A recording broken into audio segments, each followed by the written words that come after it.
Hunter Stadium, home of Newcastle's very own A-League team, the Jets. With a membership base of over 10,000 people, this stadium holds some of the most loyal supporters in the country.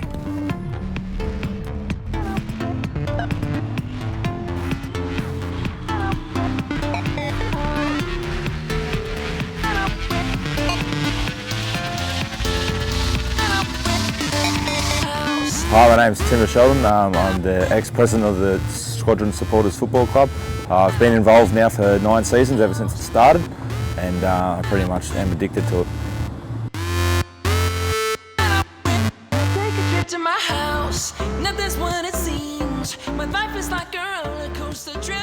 So active support is more your vocal support. And for instance, here in Newcastle we have drums, megaphones, banners, flags, and we chant and we sing for the whole game. Basically we try to create the atmosphere.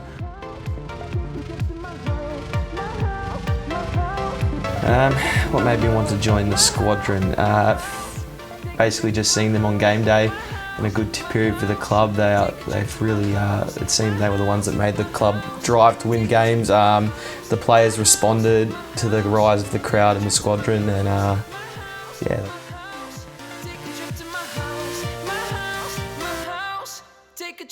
Been sometimes referred to as the megaphone maniac, which resides with me well, I think.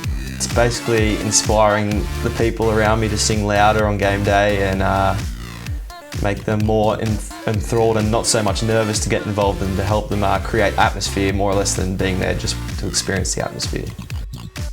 A large portion of the group's time goes into creating elaborate displays and banners, referred to as tifos. Tifo is like a form of choreography that's in display. It can be banners, flags, any kind of form of support that's usually unveiled before the game as the players enter the field. How long goes into it? It really depends on each project. The Newcastle banner, which was unveiled 2 seasons ago, which basically decided itself across the full Eastern Grandstand, that took months of planning, and then hours and days and stuff, spending it with a bunch of probably around 30 people on most meetings to get it done. And then on game day it probably required the support of about 60 people and all members on the Eastern Stand to not complain and to enjoy what an amazing unveiling it was. Basically we have a small, what's known as a TIFO crew, where we all dedicate our time, money, effort into it, and basically there was 10 grown men sewing together this big drop-down banner.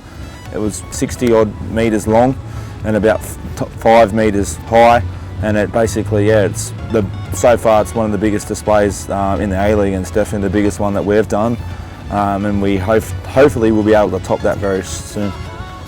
At the start of the season, there's one game the Squadron can't wait to be involved with: the F3 derby with the Central Coast. Mariners defence goes to ground and quickly scrambled in. It is Scott Neville! Newcastle Jets finally have a goal! 456 minutes they've waited.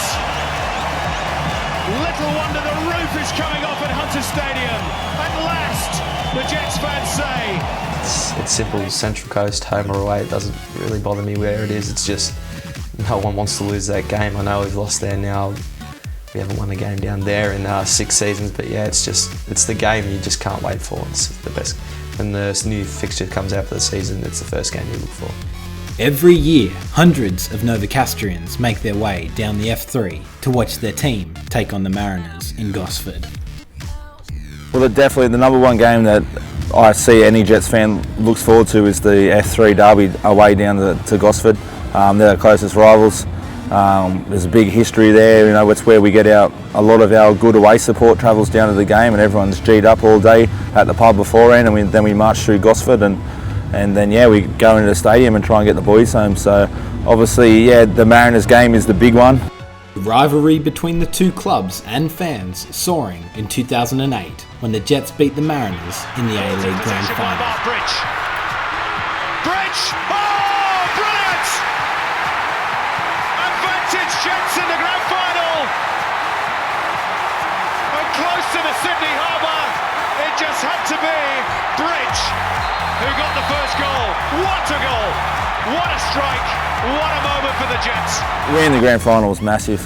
We were the underdogs. They basically wrote us off at the start of the year, and the boys used that as the motivation all year to do the job. And we were consistent all year. We got the results when we needed them.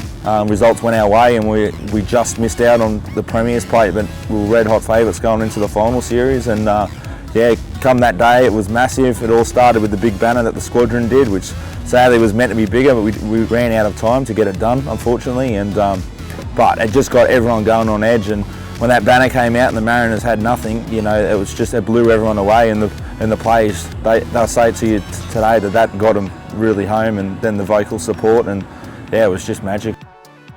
What a moment for these supporters.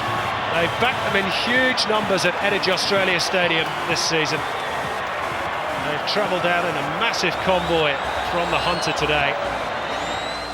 Whilst the Squadron may seem intimidating to some, they welcome any passionate supporter to join. I'd say don't hesitate coming to join the Squadron. It's a bit of fun. It seems to be a little bit intimidating, but we don't mean to be.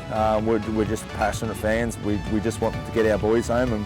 And there's websites that you can visit, social media, which is Squadron Nova Castria and newcastlefootball.net, where you can basically learn all the chants, see what's going on, and get involved. And I'm all for everyone joining. We all support the one club. We just do it a little bit differently than other people do it, but it's a lot of fun and you meet a lot of great people. But they're celebrating.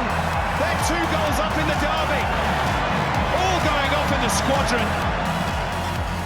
With Season 9 now over, the Squadron looks ahead to the start of Season 10. As long as there is a team playing, the Squadron will continue to show up at Hunter Stadium. Win, lose, or draw.